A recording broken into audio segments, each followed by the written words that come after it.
नमस्कार, शाम के 6 बज रहे हैं। आप देख रहे हैं एबीपी न्यूज का इलेक्शन स्पेशल शो। कौन बनेगा मुख्यमंत्री?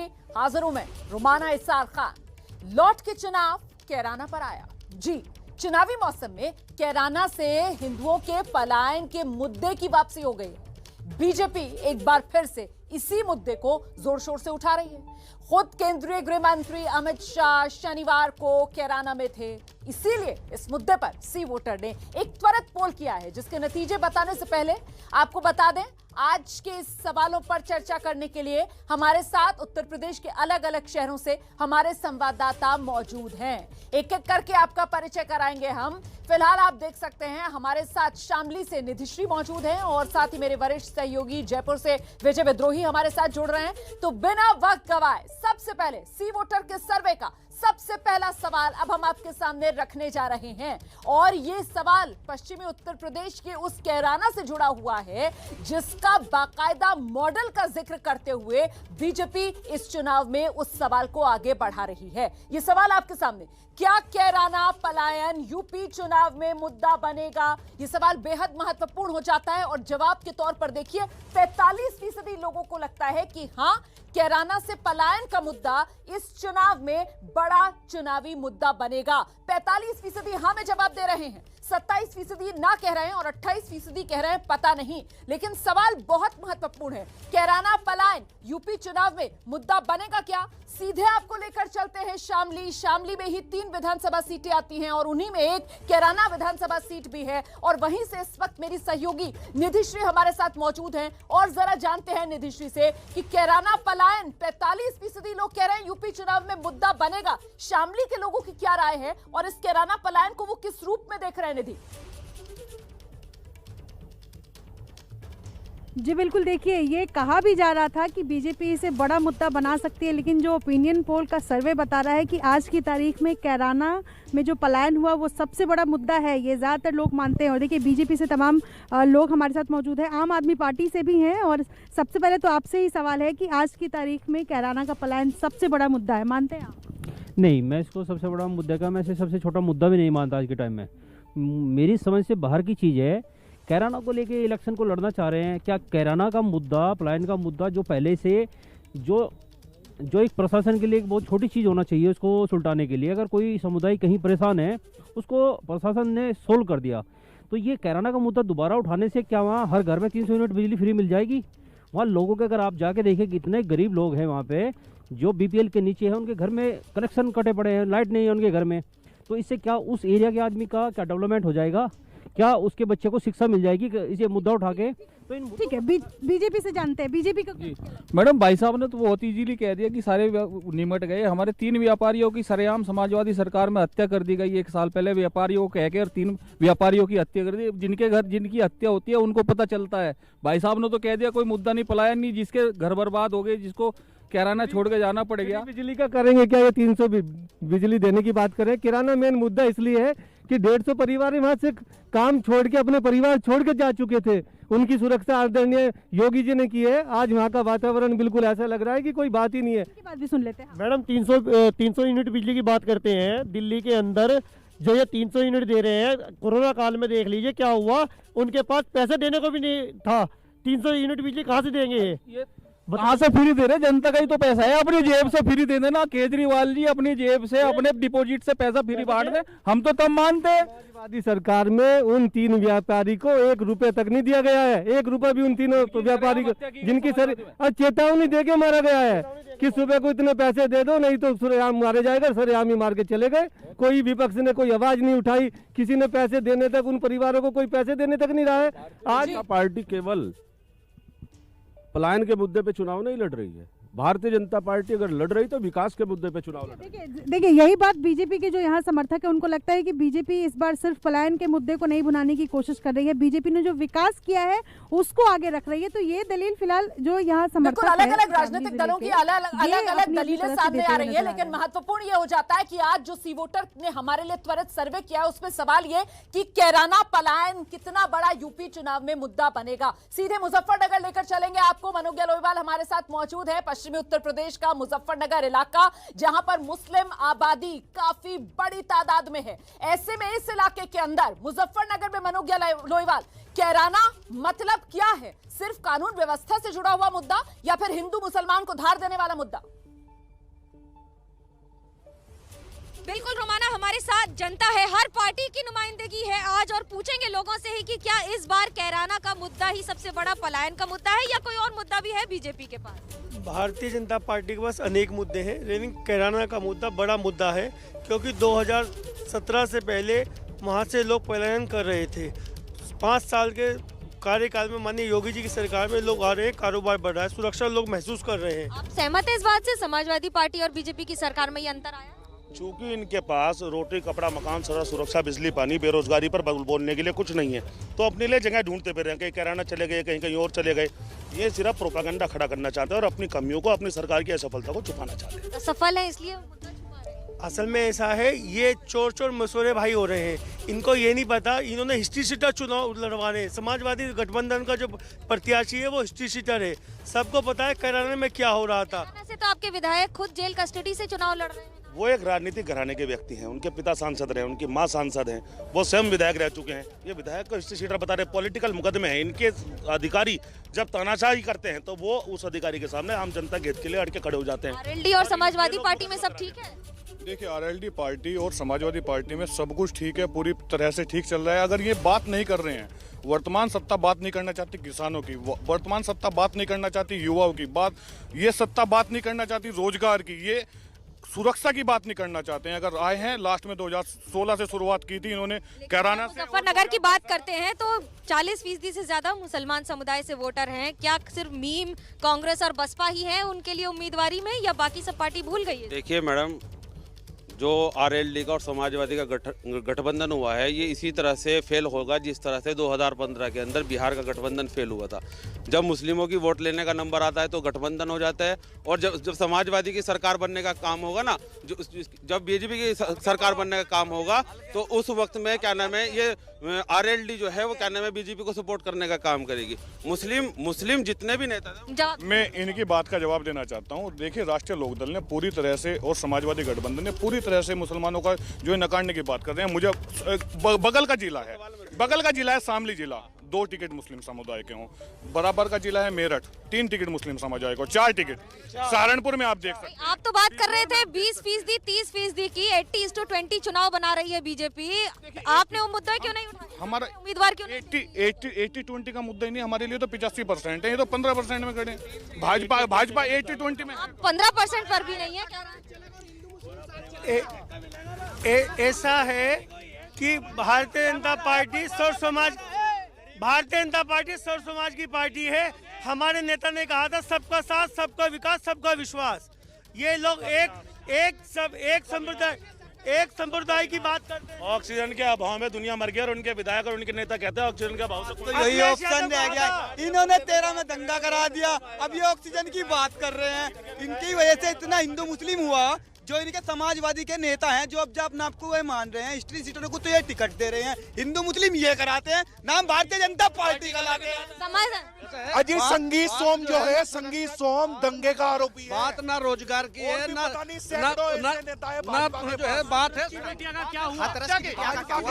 सुरक्षा अगर रहेगी आदमी की, तो ऐसा है विकास भी चाहेगा। और मास्क लगा लीजिए, आप मास्क लगाइए, जो मास्क लगाएंगे उनसे ही बात कर पाएंगे। ये गुंडागर्दी करवाते हैं समाजवादी पार्टी वाले। मुजफ्फरनगर के अंदर पहले बहुत गुंडागर्दी थी, लेकिन जैसे जब से भाजपा की सरकार आई है, गुंडागर्दी बिल्कुल खत्म हो गई है। योगी सरकार में बदमाश जो गले में तख्ती लगाए घूमते हैं कि हमें माफ कर दो, तो पूरा जो है योगी सरकार में पूरा सब संतुष्ट है, सब संतुष्ट है। मुजफ्फरनगर के अंदर गुंडागर्दी करवाते थे पहले। ये मास्क लगाइए। जब से भाजपा की सरकार आई है, गुंडागर्दी बिल्कुल खत्म हो गई है। ऐसी पार्टी है जिसने पूर्ण रूप से दंगे कराए 2013 के दंगे कराने वाले कोई और नहीं। क्या कह रहे हैं? सिर्फ गुंडागर्दी खत्म हुई है, ना रोजगार की बात होती, ना विकास की बात होती। हिंदू मुस्लिम के अलावा किसी और की बात नहीं होती सरकार। ये बड़ी दिलचस्प लड़ाई है मुजफ्फरनगर मुजफ्फरनगर की, क्योंकि ये एक ऐसा जिला है जहां 40% से ज्यादा मुस्लिम वोटर्स हैं, लेकिन 6 की 6 सीटों पर हिंदू उम्मीदवार दे दिए हैं दोनों। बस इस बार सपा आरएलडी और बीजेपी ने, और दिलचस्प मुकाबला देखने को भी मिल रहा है। बिल्कुल, मुरादाबाद दर्शकों को लेकर चलेंगे। मेरी सहयोगी प्रतिमा मिश्रा मुरादाबाद से इस वक्त हमारे साथ मौजूद हैं। और प्रतिमा, आप जरा मुरादाबाद के लोगों से बात करके ये जानिए कि आखिरकार कैराना से पलायन का मुद्दा ये बीजेपी की सबसे बड़ी उपलब्धि का मुद्दा है या फिर ये जवाबदेही और विकास की बात से बचने का मुद्दा है? जी रुमाना, बिल्कुल मुरादाबाद की जनता भी हमारे साथ मौजूद है, साथ ही समाजवादी पार्टी के कुछ लोग भी मौजूद हैं, बीजेपी समर्थक भी यहाँ मौजूद हैं। इन्हीं सबसे जान लेते हैं कि राय क्या है कुल मिलाकर। सलाउद्दीन साहब, कैराना यूपी चुनाव में कितना बड़ा मुद्दा बनेगा? देखिए, यूपी चुनाव खुद अपना आप में एक मुद्दा है। ये कैराना का मुद्दा क्या बनेगा? मुद्दा बनना चाहिए विकास का, मुद्दा बनना चाहिए विकास का, मुद्दा बनना चाहिए बेरोजगारों को रोजगार देने का, मुद्दा बनना चाहिए महिलाओं के सम्मान का, मुद्दा बनना चाहिए महिलाओं की सुरक्षा। कैराना मुद्दा है या नहीं? हमारा कोई कैराना मुद्दा नहीं है और कोई जनता कैराना मुद्दा नहीं बनाएगी। जनता बना रही है इस वक्त।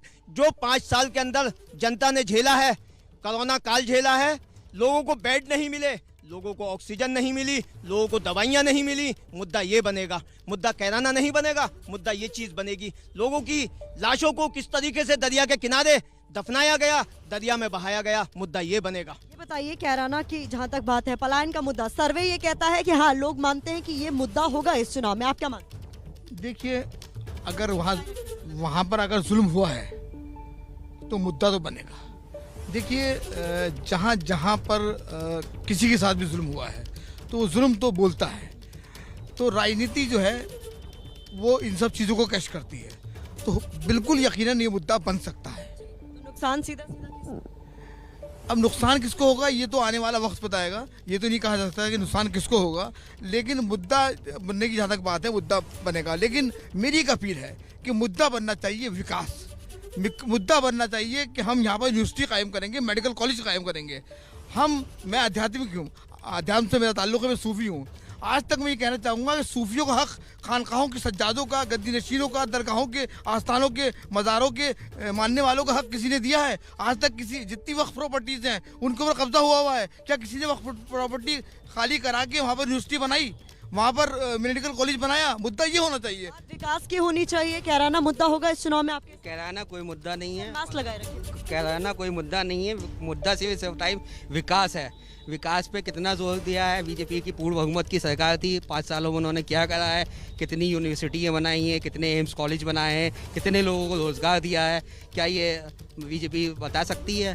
हाँ, समाजवादी की सरकार जब थी तो रोज़गार भी मिले, लोगों को लैपटॉप भी मिले और बहुत सारी चीज़ें समाजवादी की सरकार ने दी हैं। देखिए, कुल मिलाकर सरकार जो है समाजवादी की आ रही है। माना कुल मिलाकर आप सुनी रही हैं, यहाँ पर कहा जा रहा है कि मिलीजुली राय निकलकर सामने आ रही है। कुछ लोगों का कहना है कि कैराना इस चुनाव में मुद्दा होगा, अगर जुल्म हुआ है तो वो मुद्दा जरूर बनेगा, लेकिन कुछ मानते हैं कि ये चुनाव में मुद्दा नहीं होने वाला।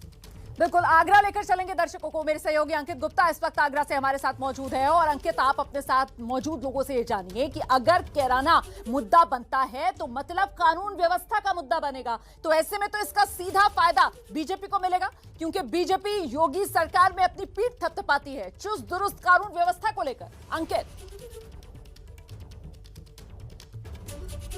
निश्चित तौर पर रोमाना, और ये जो है जिस तरीके से गृह मंत्री अमित शाह पहुंचते हैं या फिर खुद मुख्यमंत्री पहुंचते हैं और कैराना को मुद्दा बनाते हैं, उसके बाद में अब ये तो चर्चा का विषय हो ही गया है। क्योंकि बीजेपी से सवाल है, लिहाजा सबसे पहले बीजेपी से पूछते हैं। ये बताइए, बीजेपी से गौरव राणा हमारे साथ में, ये बताइए, आप लोगों ने ठान लिया है कि कैराना को मुद्दा बनाना है इन पश्चिमी उत्तर प्रदेश में? मुद्दा कैराना को बनाने वाले हम लोग नहीं है। कैराना को मुद्दा बनाया नायद हसन को प्रत्याशी बनाने के बाद समाजवादी पार्टी ने, मुद्दा नहीं बनाया। हमने तो जब 2012 में 17 तक जब पलायन हिंदुओं का हुआ, तो जब बाबा की सरकार आई, पूज्य योगी जी जब मुख्यमंत्री बने, तब हमने हिंदुओं का पुनर्वास और आतताइयों का पलायन कराने का काम किया। तो हो गया ना, तो 2017 की बात थी, 2019 का चुनाव लड़ा गया, उसके बाद 2022 में फिर उसी पे ही आपने देखा वो आंसू वो रोते हुए मासूम वो महिलाओं की वो चीखें जो कैराना में इसी नायद हसन के लोगों ने जाकर वहाँ उनके घर से खसीदने का काम किया था। अगर हिंदू अस्मिता और सनातनी परंपरा को आघात पहुंचाने का काम करेंगे तो परम व्यवस्था दोबारा कराने के लिए, हिंदुओं का पुनर्निवास कराने के लिए खराब हो। माहौल क्या खराब हुआ? अगर किसी को किसी घर में बसाना माहौल खराब है क्या? कश्मीरी पंडित जब भगाया गया था माहौल अच्छा था, आज बसा रहे तो माहौल खराब हो रहा है। समाजवादी पार्टी के ऊपर आरोप लग रहा है कि ऐसे जो शख्स को टिकट दिया जो दागी है, समाजवादी पार्टी ने नाहिद हसन को टिकट दिया जिसके ऊपर गैंगस्टर एक्ट था, और इसी वजह से कटघरे में खड़ा कर रहे बीजेपी समाजवादी पार्टी को। ऐसा कुछ नहीं है। समाजवादी पार्टी उन प्रत्याशी को चुनाव तैयार करा रही है उन लोगों के लिए जो समाजवादी पार्टी के लोग देश का अपने हित कर सकें, अपने देश के लिए काम कर सकें, नौजवानों के लिए काम कर सकें। नाहिद हसन की हिस्ट्री नहीं देखी गई थी, उनके ऊपर गैंगस्टर एक्ट है, बाद में वो उनको हिरासत में ले लिया जाता है, गिरफ्तार कर लिया जाता है। ऐसा नहीं है, कुछ लोग हमारे यहाँ से चुनाव भी लड़ते हैं और सभी पार्टियों में हर तरीके के व्यक्ति होते हैं। ऐसा नहीं है, समाजवादी पार्टी में कुछ लोग ऐसे हैं गैंगस्टर हैं। क्या कह रहे हैं कि ये लोग कैराना को जानबूझ के मुद्दा बना रहे हैं क्योंकि जो वोटों का पोलराइजेशन करना चाह रहे हैं? जी बिल्कुल, ये कोरोना का मुद्दा जो है समाजवादी पार्टी नहीं बना रही है। कैराना को जो मुद्दा है ये समाजवादी पार्टी नहीं बना रही है। ये सब आपस में एक राजनीति का तहत एक मुद्दा बनाया जा रहा है कि इसके तहत लोगों को बहकाया जा सके और चुनावी माहौल है इसलिए। आप बहुजन समाज पार्टी को रिप्रेजेंट कर रहे हैं, बहन जी तो कहीं दिख ही नहीं रही है, तो क्या जो है जिस तरीके से बीजेपी और समाजवादी पार्टी की राजनीति कर रही है उसमें जो है बहन जी का क्या स्टेक है? फिर बहन जी का चुनाव जो हो रहा है, जो जमीनी स्तर पर चुनाव हो रहा है, कार्यकर्ता दिन रात लगा हुआ है और बहन जी निश्चित रूप से इस वर्ष सत्ता में आ रही हैं। सत्ता में आ रही है लेकिन कहीं दिख नहीं रही है। एनीवे, यहाँ जो बहुत सारे लोग और भी हैं।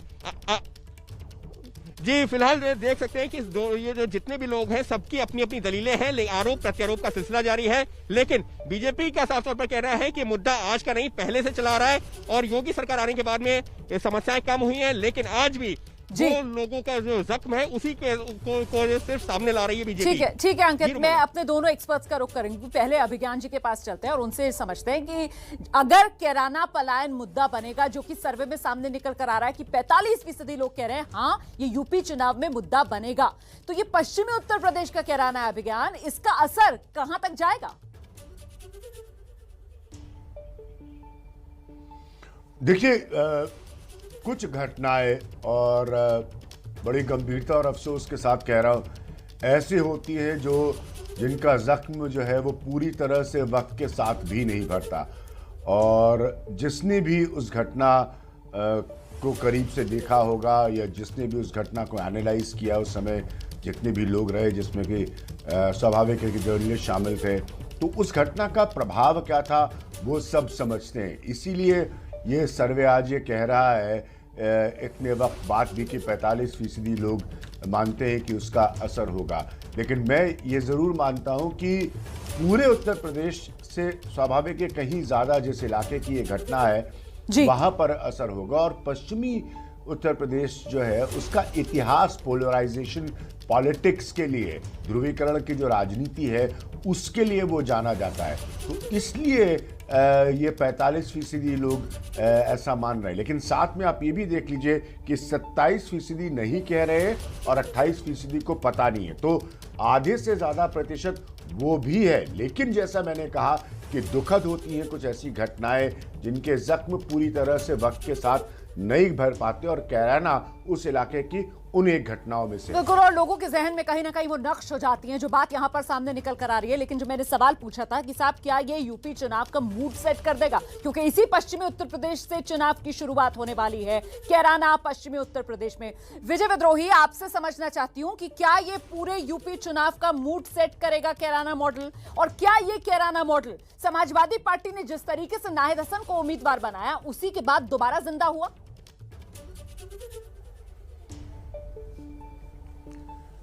देखिए 403 सीटें हैं उत्तर प्रदेश में और सीट नंबर 1 शायद कैराना है, अगर मैं सही हूं तो सीट नंबर 1 का असर सीट नंबर 403 पर पड़ेगा ये मुझे नहीं लगता। कोरोना काल में कैराना ये अपने आप में बिल्कुल ही आप समझ लीजिए कि अलग अलग ध्रुवीकरण वाली बात हो जाती है। अगर 47% ये मानते हैं कि कैराना का एक मुद्दा बनेगा तो बीजेपी की बल्ले बल्ले होनी चाहिए। सांप्रदायिक ध्रुवीकरण की जो वो कोशिश करती रही उसमें वो कामयाब होती दिखती है। कुल मिलाकर ऐसा लगता है कि बीजेपी कैराना को दिल्ली का शाहीन बाग जैसा था वैसा यूपी का शाहीन बाग बनाना चाहती है। लेकिन आपको ये भी समझना चाहिए कि तब केजरीवाल ने बड़ी समझदारी से काम लिया था। अब ये देखना दिलचस्प रहेगा कि अखिलेश यादव कैराना की पिच पर जाकर खेलते हैं या कि फिर वो केजरीवाल से सबक लेते हैं। कहानी ये है कि हुक्मदेव और यहाँ तो खेल शुरू हो गया ना, यहाँ तो नाहिद हसन को पहले ही उम्मीदवार बना दिया, जिसके बाद अब गैंगस्टर एक्ट के तहत उनकी गिरफ्तारी हुई है और वो सलाखों के पीछे हैं। लोगों का मानना है कि कैराना पलायन उत्तर प्रदेश चुनाव में बड़ा मुद्दा बनेगा। 27% लोगों ने नामे जवाब दिया। और अब बढ़ते हैं इसी सर्वे के अगले सवाल की तरफ, और सर्वे का जो दूसरा सवाल है वो दरअसल अखिलेश गठबंधन में टिकटों की खींचतान को लेकर है। सर्वे के नतीजे में आपको बाद में बताऊंगी, उससे पहले ये जान लेते हैं कि अखिलेश गठबंधन में टिकटों का आखिर झगड़ा है क्या। अखिलेश के गठबंधन में टिकटों पर तनातनी। पश्चिमी यूपी की 2 सीटों पर गठबंधन में ठनी। बिजनौर सदर सीट पर समाजवादी पार्टी और आरएलडी में अलग अलग दावेदारी। मेरे राष्ट्रीय अध्यक्ष आदरणीय यादव जी ने पार्टी का सिंबल लेकर राष्ट्रीय लोकदल के माननीय अध्यक्ष चौधरी जयंत सिंह जी ने ये सिंबल देते हुए डॉक्टर नीरज चौधरी साहब को बिजनौर विधानसभा से अधिकृत प्रत्याशी घोषित किया। मेरठ की सिवाल खास सीट पर भी नाराजगी। समाजवादी पार्टी ने गुलाम मोहम्मद को टिकट देकर बहुत बड़ी गलती कर दी, जिससे जाट वोटर मनिंदर पाल के समर्थन में वोट डाला गया इस बार। जाटों का हाल रहा है तो जाट ने मिलना किया था टिकट दे दिया गया गुलाम मोहम्मद को। मार्च सीट का विवाद सुलझाने का अखिलेश यादव का दावा। नहीं, मार्च का तो समझ समाधान हो गया, अगर कहीं और होगा तो विचार कर लेंगे। लेकिन हरदोई की संडीला सीट पर राजभर और समाजवादी पार्टी में पेच फंसा। कोई भी विवाद नहीं है। वो सीट सबसे पहले अगर उत्तर प्रदेश में कोई सीट फाइनल हुई थी तो वो संडीला फाइनल हुई थी। क्या एक सीट पर 2-2 उम्मीदवार होने से अखिलेश गठबंधन को नुकसान होगा? और अब ये सर्वे का अगला सवाल आपकी टेलीविजन स्क्रीन पर है। अखिलेश गठबंधन से कई जगह एक सीट पर 2-2 उम्मीदवार उतर गए हैं। क्या इसका गठबंधन को नुकसान होगा? आंकड़ा आपके सामने 53% लोगों का मानना है हाँ, इससे समाजवादी पार्टी गठबंधन को नुकसान उठाना पड़ेगा, क्योंकि गठबंधन एक और एक ही गठबंधन से एक ही सीट पर उम्मीदवार 2-2 उतर रहे हैं, तो जाहिर सी बात है नुकसान तो होगा। 53% लोगों का मानना है इसका नुकसान होगा। 30% लोग ना में जवाब दे रहे हैं। 17% कह रहे हैं पता नहीं। लेकिन महत्वपूर्ण हो जाता है ये 53% का आंकड़ा, जो सबसे बड़ा आंकड़ा है और जो कह रहा है इसका समाजवादी पार्टी गठबंधन को नुकसान होगा। हम सीधे आपको लेकर चलेंगे मुजफ्फरनगर से। मेरी सहयोगी मनुग्या लोईवाल इस वक्त हमारे साथ मौजूद हैं। मनुग्या, गठबंधन एक, सीट एक, लेकिन उम्मीदवार 2, नुकसान उठाना पड़ेगा। आपके साथ मौजूद लोग क्या कह रहे हैं? एक अनार 100 बीमार, कुछ ऐसा ही हाल हो रखा है इस समय समाजवादी पार्टी और आरएलडी का कुछ सीटों पर, जहां पर बहस बहुत ज्यादा हो चुकी है। क्या कहेंगे आप? भले ही यहां पर 6 सीटें हों, लेकिन जिस तरह से इस बार उम्मीदवारों के बंटवारे हुए हैं टिकटों के, क्या मुद्दा? ऐसा देखिए, आप जो बात कर रहे हैं वो आप बात कर रहे हैं सिवाल खास सीट की और मार्च सीट की। सबसे बड़ी बात इस गठबंधन की एक खूबी है, ये गठबंधन शुरू से लेके अभी तक केवल दोनों नेताओं के बीच है, कार्यकर्ताओं के बीच है।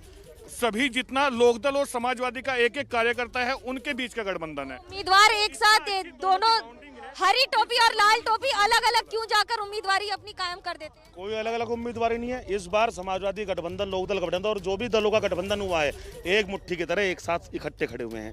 कहीं आप 403 में से 1 या 2 सीटों का मसला ले आई हैं। हमारे दोनों नेता, सभी नेता समझदार हैं, पूरे परिपक्व हैं, वो अपने हिसाब से उस मसले को हल कर लेंगे। बात यह है कि आज का जो चुनाव होने जा रहा है ये विकास के मुद्दे पर होना चाहिए, रोजगार के मुद्दे पर होना चाहिए, इंफ्रास्ट्रक्चर के मुद्दे पर होना चाहिए।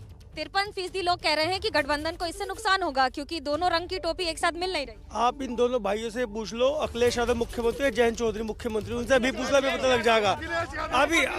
अभी नहीं है, अभी इनके यहाँ ये भी तय नहीं हो रहा कि कौन कहाँ चुनाव लड़ेगा। समाजवादी पार्टी के लोग आयात हो गए लोकदल में आ रहे, जो लोकदल के पुराने लोग थे वो बेचारे आज भी घूमते फिर रहे हैं, पुराने लोकदल ही घर बैठ गए। क्या कहेंगे इसमें, क्या मीम को फायदा हो जाएगा? देखिए मैडम, जिस तरह से इनको सीटों का बंटवारा हुआ है, 6 की 6 सीटों पर मुस्लिम जो नेता थे मुजफ्फरनगर के, उनको अछूत बनाकर घर बिठाने का काम किया गया है।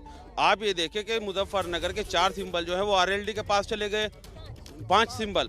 अब ये देखना होगा कि जिस तरह से मुस्लिम वोट लेना पसंद करते हैं, लेकिन मुस्लिमों को टिकट देना पसंद नहीं करते। पूछिए, एक मिनट मैं तर्क के साथ मैं इनका जवाब दे रहा हूँ। जैसे ये कह रहे हैं जो दोनों पार्टियों के मुस्लिम नेता हैं, समाजवादी के और राष्ट्रीय लोकदल के, एक भी मुस्लिम नेता ने विरोध नहीं किया। विरोध कर रही है विपक्षी पार्टियां। मैं तर्क के साथ बात करूंगा। आप देखिए मीरापुर से जो पिछली मर्तबा चुनाव लड़ा था वो हाजी लियाकत ने चुनाव लड़ा था। हाजी लियाकत कादिर खान को टिकट क्यों नहीं मिली? कादिर खान को टिकट क्यों नहीं मिली? जब दोबारा पूछ लिया, सुनाई नहीं दिया। कादिर खान को टिकट क्यों नहीं मिली? खान ये कौन है? हाजी लियाकत नहीं, वो तो दूसरे हैं। लेकिन बाकी अगर सीटों पर बात करें, इस समय जो जिस तरह से बार बार मुद्दे उठ रहे हैं, मास्क लगाइए उसकी बात बताइए कि 53% लोग कह रहे हैं कि समाजवादी पार्टी और आरएलडी को हमने एक सर्वे करवाया था, उसमें 60% लोग ये कह रहे हैं कि मोदी में और योगी में बढ़ नहीं रही है आज के टाइम में। इन दोनों में लड़ाई हो। मोदी जी चाह रहे कि ये आने वाला प्रधानमंत्री हो जाएगा अगर अब का ना हराया इसे। अखिलेश तो आपने वो वीडियो मैडम आपने वो वीडियो तो देखी होगी जिसमें अखिलेश जी बिल्कुल दिलचस्प आंकड़े आ रहे हैं और ये लड़ाई बहुत ही ज्यादा दिलचस्प होती चली जा रही है। बिल्कुल शामिल लेकर चलेंगे। निधि हमारा इंतजार कर रही है और निधि से जरा समझते हैं कि जो गठबंधन की रार है, क्या सीधे सीधे इसका फायदा बीजेपी को मिलेगा? निधि श्री जी बिल्कुल, देखिए सर्वे तो कुछ वैसा ही बताता हुआ दिख रहा है कि किस तरीके से अखिलेश यादव और जयंत चौधरी का जो गठबंधन हुआ है उसमें नुकसान किसको हो रहा है। जरा आरएलडी से जान लेते हैं कि ये जो गठबंधन है इसका नुकसान दिखता हुआ नजर आ रहा है अखिलेश और जयंत चौधरी के गठबंधन। बिल्कुल नहीं जी, बिल्कुल नुकसान नहीं दिख रहा। अगर हिंदू मुस्लिम का एजेंडा ना हो तो मुझे लग रहा है बीजेपी सरकार कभी भी वो नहीं होने की, सक्सेस नहीं होने की। और दूसरी बात, जो विकास का भाई साहब ने अभी मुद्दा उठाया था, अब विकास हो रहा है, क्या सड़क से और बिजली से हमारा विकास हो जाएगा? रोजगार तो हमें बिल्कुल दिया ही नहीं जा रहा। क्या हमें नौकरी हुई? करीब जब से बीजेपी सरकार आई एक भी भर्ती क्लियर नहीं हो पाई। मुझे इस बात का जवाब दीजिए। अखिलेश यादव जी थे और वे उनके सामने इतनी भर्ती आई, सारी की सारी सक्सेस हो पाई, क्लियर हुई सारी। अखिलेश यादव जी के टाइम में कमरे में बैठ के लिस्ट बनती थी, 10-10 लाख रुपए में तय होती थी, सारी भर्तियां क्लियर होती थी। और भाई ने कहा अभी एक पेपर लीक हुआ, जिसने पेपर लीक किया है तो जेल में है या ऊपर है। ये भारतीय जनता पार्टी की परिभाषा है। आप इस गठबंधन की बात कर रहे हैं। हमारी सीट पे भारतीय जनता पार्टी का जिला पंचायत अध्यक्ष का इनको टिकट देना पड़ा। इनके पास कैंडिडेट तो है ही नहीं। अपनी बहन को अपना घर तो ये संभाल नहीं पा रहे हैं, ये क्या गठबंधन करेंगे? नल का किसी का जब भ्रष्टाचार मुक्त सरकार है, 16 के 16 पेपर लीक क्यों हुए? दूसरी बात पेज क्यों फंसा हुआ है? अखिलेश यादव और जयंत चौधरी क्यों नहीं मामला सुलझा पा रहे? अब सुलझ जाएगा जी, जब आ जाएंगे तो सारे की सारी बात सुलझ जाएगी। एक और अगर विकास बता रहे हैं, एक हाईवे को छोड़कर हमारे गांव में अखिलेश यादव और जयंत चौधरी के जो समर्थक हैं वो अपने दावे, अपने विकास के दावे की बात कर रहे हैं, जबकि बीजेपी वाले ये नजर आ रहे हैं इनको दिख रहा है जिस तरीके से सरकार अखिलेश यादव की रही। और अब बिल्कुल जरा मुरादाबाद चलते हैं जल्दी से। प्रतिमा हमारा इंतजार कर रही है। प्रतिमा, आपके साथ जो लोग हैं जरा उनसे पूछिए, आरएलडी और समाजवादी पार्टी दोनों से गठबंधन संभल नहीं रहा क्या? बिल्कुल, तस्वीर तो कुछ ऐसी ही नजर आ रही है रोमाना। बड़े दलों से अखिलेश की बनी नहीं, छोटे दलों से जो है ठनती हुई नजर आ रही है। एक ही सीट पर 2-2 उम्मीदवार गठबंधन के, ये नुकसान नहीं है सीधा सीधा आपको? देखिए, कहीं पर अगर ऐसा है तो अभी टाइम है, 28 तारीख है लास्ट नॉमिनेशन की, 28 तारीख है अभी, आज है 24 तारीख, 4 दिन अभी बाकी हैं। अगर ऐसा कहीं पर हुआ है, बिजनौर का सुनना है, बिजनौर में अगर ऐसा है तो उसे वो हो जाएगा अभी 2 दिन के अंदर, 3 दिन के अंदर, कोई ऐसी बात नहीं है। मगर छोटे गठबंधनों में कहीं पर हमें दरार नहीं है। कोई किसी आखिरी वक्त तक जनता को कंफ्यूजन में क्यों रखना? आप तो तस्वीरें खिंचवाते हैं साथ साथ, सब कहते हैं सब कुछ ठीक है, छोटे छोटे दलों को अपने साथ लेकर आते हैं, तो इस बात पर क्लैरिटी क्यों नहीं है कि एक सीट पर एक गठबंधन से तय हो जाए भाई कि आरएलडी का उम्मीदवार होगा या राजभर की पार्टी का होगा या अखिलेश की पार्टी? देखिए, जहां पर है अभी 2 दिन के अंदर आपके सामने पूरी तस्वीर सामने आ जाएगी और पता चल जाएगा कि ये गठबंधन का एक ही उम्मीदवार रहेगा, दूसरा उम्मीदवार नहीं रहेगा। और ये चुनाव जो है, ये चुनाव जनता का चुनाव है, ना कि किसी पार्टी का चुनाव है। जनता ने 5 साल डबल इंजन की सरकार में जिस तरीके से परेशानियां उठाई हैं, कोरोना काल के अंदर तकलीफें उठाई हैं और रोजगार से वंचित हुई है जनता। डॉक्टर विशेष गुप्ता हमारे साथ बीजेपी के मौजूद हैं। ये बताइए सर, जैसे गठबंधन में दिखाई दे रहा है एक ही सीट पर दो उम्मीदवार, इसका तो सीधा सीधा फायदा आप कहेंगे कि आपको मिल रहा है? देखिए, बहुत सीधा सवाल है। भारतीय जनता पार्टी संवाद से काम करती है, अनुशासन की पार्टी है। पहले उसमें स्टेट के ऊपर राज्य में पहले सहमति बनती है, नीचे से सहमति बन के आती है जिले से, उसके बाद फिर राज्य में बनती है, उसके बाद दिल्ली में बनती है। तो हमारे यहाँ किसी प्रकार का कोई मतभेद नहीं है। अगर अपना दल और निषाद पार्टी हमने किया है तो आपने देखा होगा कहीं पूरे सम्मान के साथ में और पूरे संवाद के साथ में। तो जहां संवाद का अभाव है, मुझे लगता है कि समाजवादी पार्टी में कहीं ना कहीं संवाद का अभाव है। सीधा आरोप यहां पर लगाया जा रहा है बीजेपी की ओर से कि ये सब नतीजा है जो कि संवाद नहीं हो रहा है, उसके अभाव की वजह से ऐसी स्थिति उत्पन्न हो रही है।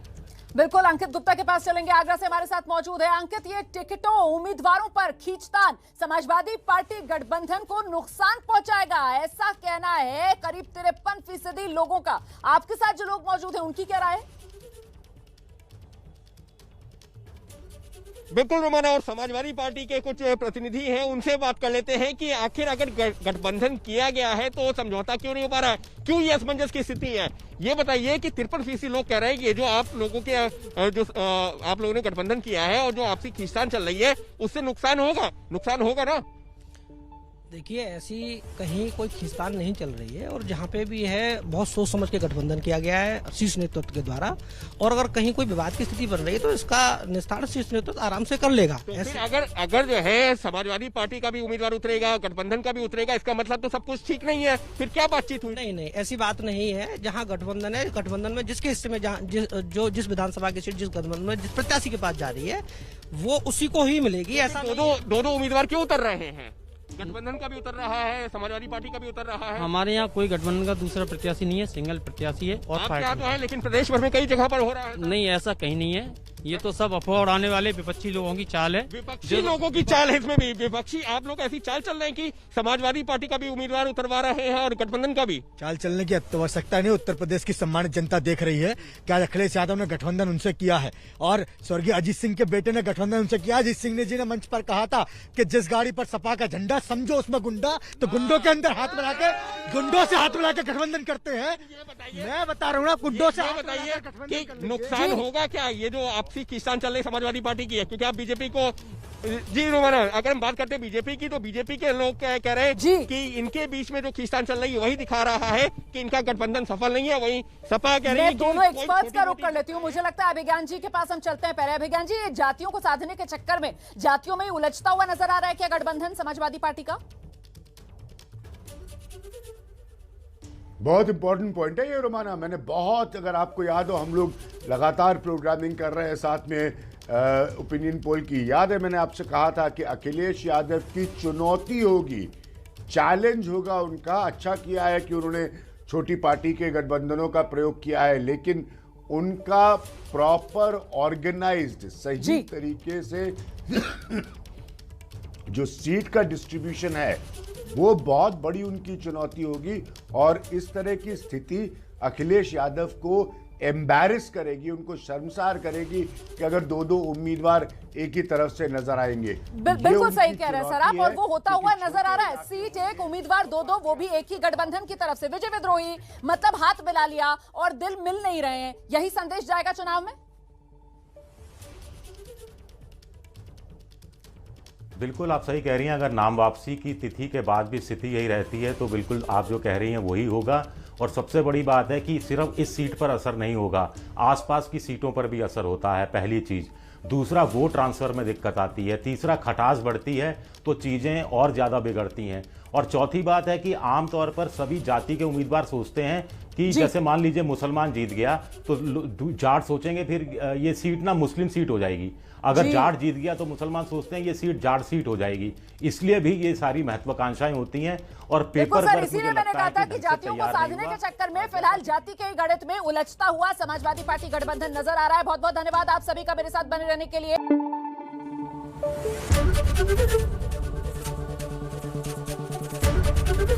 एबीपी न्यूज आपको रखे आगे।